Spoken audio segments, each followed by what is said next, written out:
They've been lying to us about women's worth, and it's time we talk about it. Ever wonder why society acts like a woman's value depends on how much she sacrifices for others? Spoiler alert, Islam had a whole different take over 1400 years ago, and it's more powerful than you think. Stick around, cause what you are about to hear might just change the way you see yourself and every woman around you. Here's the thing, we've all been fed this idea that being a good woman means giving, and giving some more. But Islam flipped that script a long time ago. Imam Ali alayhi salam put it perfectly. A woman is like a flower, not a servant. Let that sink in. Islam doesn't see women as people who are just here to serve. They are individuals with their own rights, choices, and contributions to make in society. And get this, Islam was so ahead of its time that it gave mothers the right to be paid if they chose to breastfeed their kids. Paid for breastfeeding?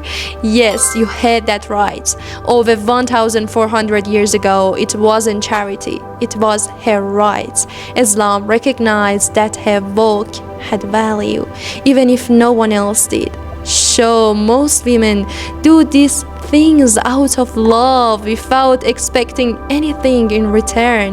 But Islam still values her choice and effort. Look at Lady Khadijah salamullah alayha, one of the wealthiest, most successful business women of her time. Or Lady Fatima salamullah alayha, the blueprint for Muslim women everywhere. Her life wasn't just one role, she did it all. She was the perfect daughter, the most devoted wife, a fearless political speaker, a servant of God, and on top of all that, she raised Hassan, Hussein, and Zainab, three of the most legendary figures in history. If that's not a legacy, I don't know what is. Now, here's the thing. Nowadays, you see some people following the same old playbook of colonial powers, trying to downplay the role of mothers, calling it outdated. If someone says, hey, having kids is a blessing, they get side-eyed like, oh, you are one of those people who think women are just baby makers, huh? But let's get something straight. Motherhood is an honor, not a burden. Think about it. Carrying a baby for 9 months, going through labor, raising a human being with patience, love, and wisdom, that's not just work, that's a legacy. It's the most underappreciated form of leadership, and Islam sees it as one of the highest honors. No wonder Islam puts so much emphasis on the role of mothers. And honestly, it's wild to me how far we've strayed from these values.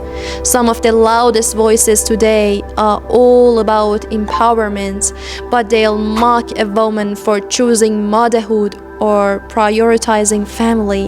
The world tells you if you are a mother, you are not ambitious enough. Islam tells you if you are a mother, you are raising the future of humanity. Big difference, right? Look at Adam and Eve. When Allah placed Adam in Jannah, He didn't leave him there alone. Eve was placed right there beside him. From day one, it's been side by side. Partners, not one above the other. That's balance. That's justice. But here's the sad part. Today, too many people try to strip that honor away from women. They'll mock motherhood, downplay femininity, and act like being a woman of faith is backward. So if society's narrative today makes you feel like you have to choose between being successful or being a mother, or between serving others or serving yourself, just know this, Islam never asked women to give up their power. It gave them the right to be everything they were created to be. Leaders, mothers, builders, and educators, all at once. Islam never made you choose. It gave you the right to be all of it. So if you are tired of the world's mixed messages about what it means to be a woman, then maybe it's time to come back to the place where your worth was never in question.